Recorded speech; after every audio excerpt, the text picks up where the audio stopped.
You know, it's kind of hard to figure. It's one of these buy the rumors, sell the news. I was just in Vegas at MGM property. It was packed. I mean, you couldn't get a dinner reservation, couldn't find a seat at a blackjack table.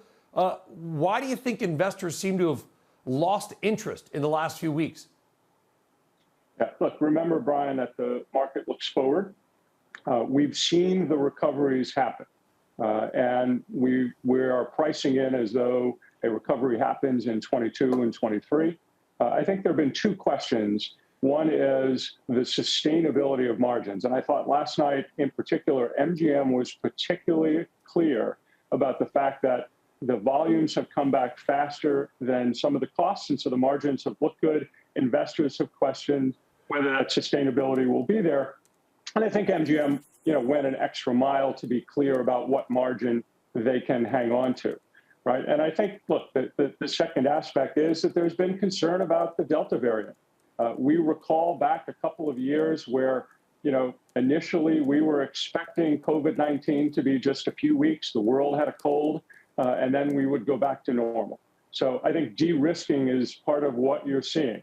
And the bar for this quarter for stocks to report and go up has been extremely high and complex.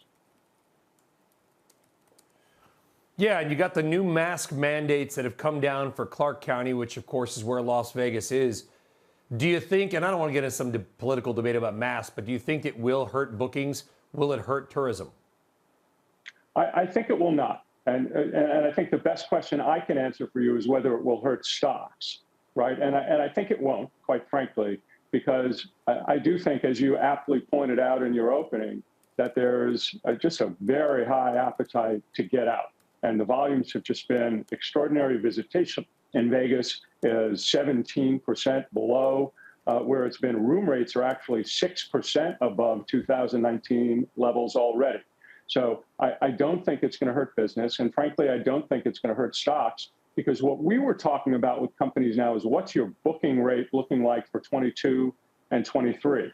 And both of those companies that you mentioned are talking about, booking pace and booking rates that are better for 22 than they were at any point, all-time best.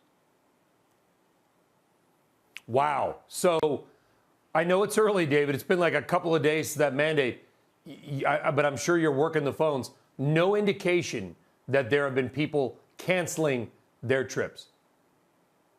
We haven't. It is really too soon.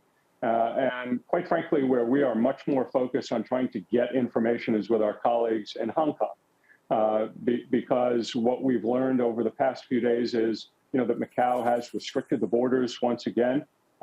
Properties may partially or entirely shut down, and the entire island is going to be tested for COVID within a couple of days span.